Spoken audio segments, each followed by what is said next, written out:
MTV. I'm not going back to court tonight. You know, in all truth, I don't care much about politics or who wins in different elections and everything, because the whole thing's fixed. Now, I know nobody wants to hear that, but it is. I don't know who's going to win the presidential election in 2020, and it don't really matter, because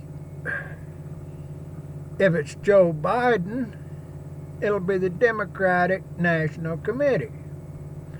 If it's Donald Trump, it'll be the Republican National Committee. And no matter, Donald Trump isn't a Republican walking lockstep with all the rest of them. But if people that knew back when Ronald Reagan was elected president and tried to do things, Ronald Reagan got a few things done off the bat, but then he couldn't get nothing done because Congress wouldn't go with him. The socialists were against most of the things he wanted to do. Well, that's the thing here. I don't care what anybody says. I will never give up the idea that there is one party in this country, and that is the National Socialist Party. And that party has two factions, the Democratic and the Republican. Those are just factions. They both believe, mostly all the guys that are in them parties believe the same thing, and they all in lockstep. They're just like, well, I've said before, they're the most successful and biggest criminal enterprises in the whole country. That's what they are.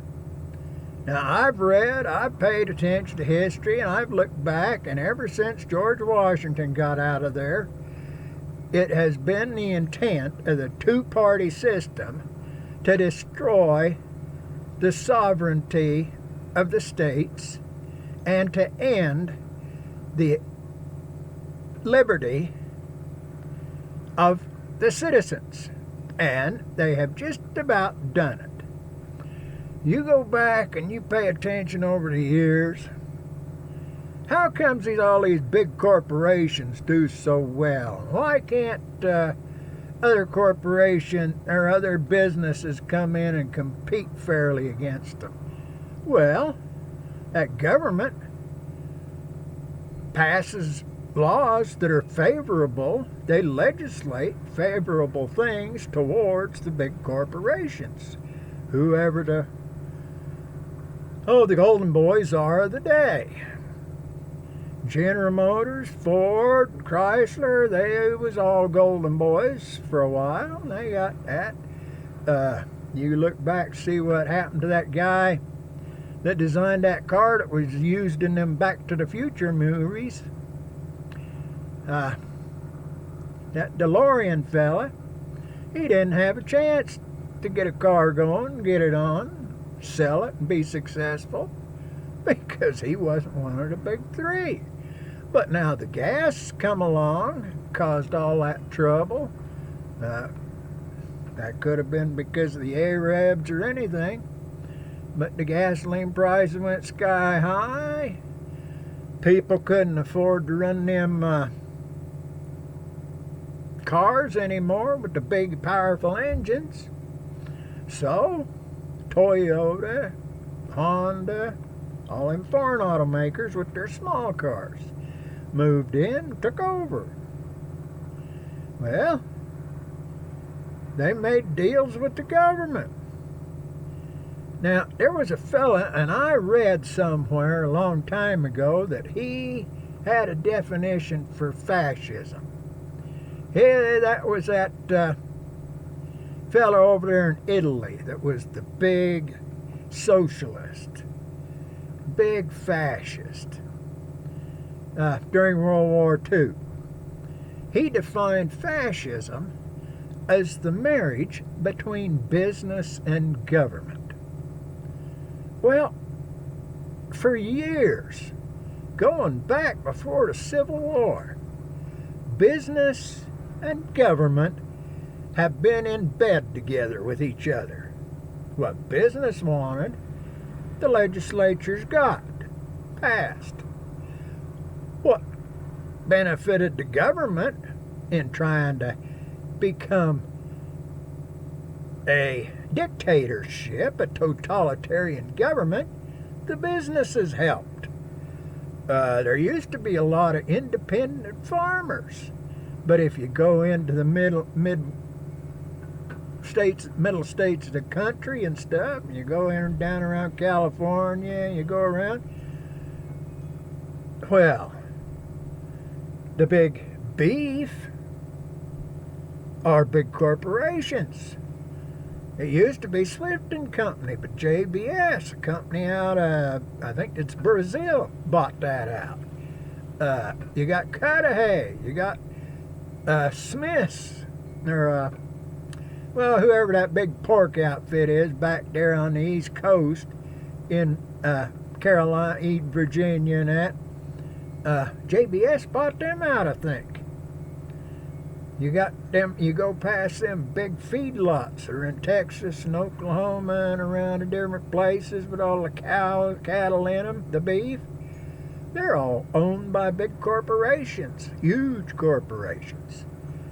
The farm ground. They talk about this derecho that went through the country here a little while ago and messed up the cornfields and that up in Kansas and around. They talk about billions of dollars, $3 billion or so being lost. Well, ain't a whole lot of those guys that are the farmers up there independent. They work for the corporations. It's corporation land, most of it. See, it's all it is. All this stuff goes around. If you ain't in a big corporation, you ain't going to be successful for very long. You ain't going to be able to pay your bills. Well, that's just the way it is. And that's socialism. Socialism is government and partners owning all the means of production and the capital and administering it and running it. That is socialism. You want to go to communism, they lie and say it is owned by all of the people. Well, it's still socialism. And that, well, when it was the USSR, it was that Kremlin and that guy, them guys in there, that little clique, and that premier that run it. What's the difference? In the United States, it's basically the same thing.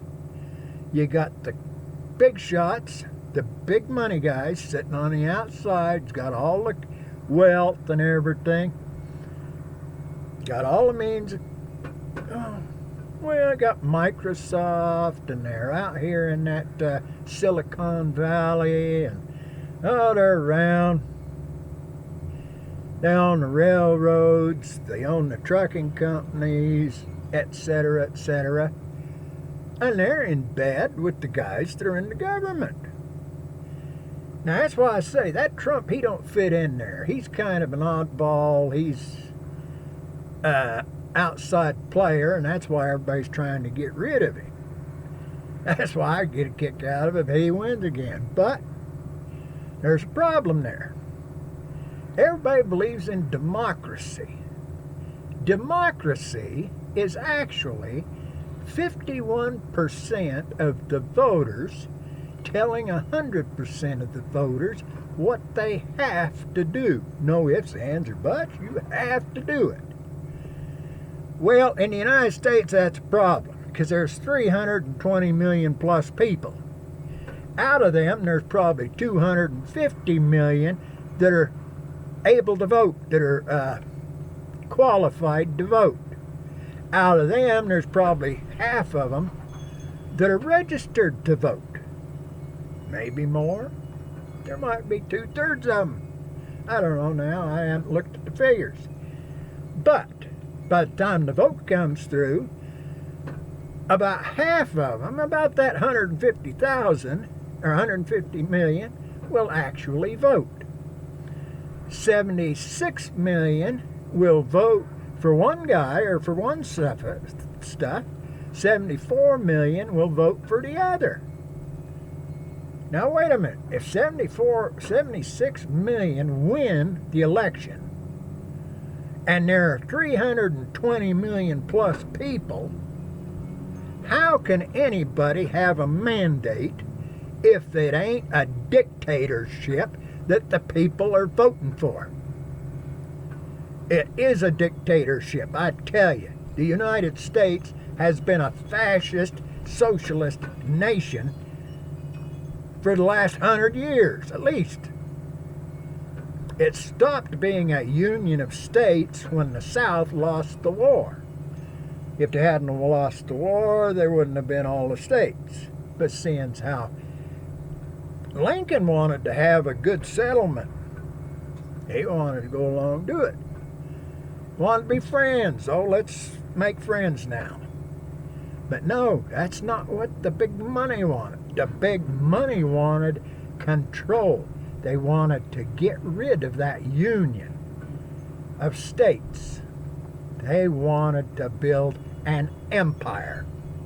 So, in Lincoln's Gettysburg Address, even though they hadn't won yet, he said, "One nation under God."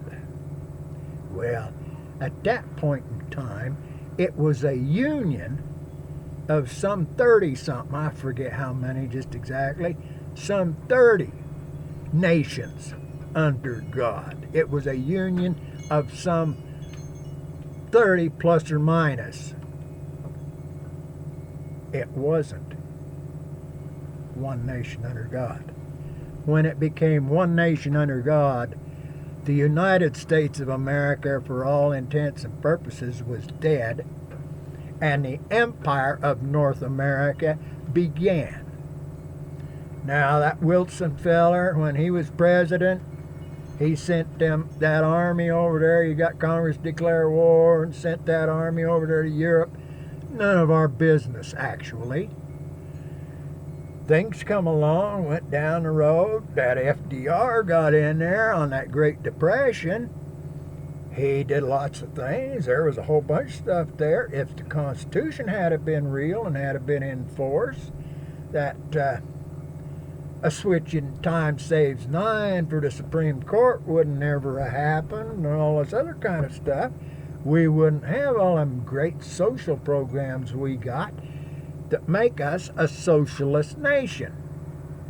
You can sit there and listen to all that malarkey that they're feeding you about you're free and everything else.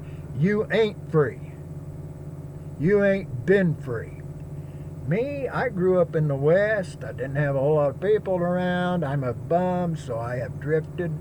I've had different professions during my life and that. I know what being free is all about. And I don't really care whether I got much money in my pocket or not. I don't really care if I got property or not. So it don't matter to me. But if you sit back and look, you're living in a dictatorship. Democracy, 51% can tell the rest, the 49%, exactly what to do and when to do it. Like old Sheldon Cooper's bathroom schedule on that neat show they had.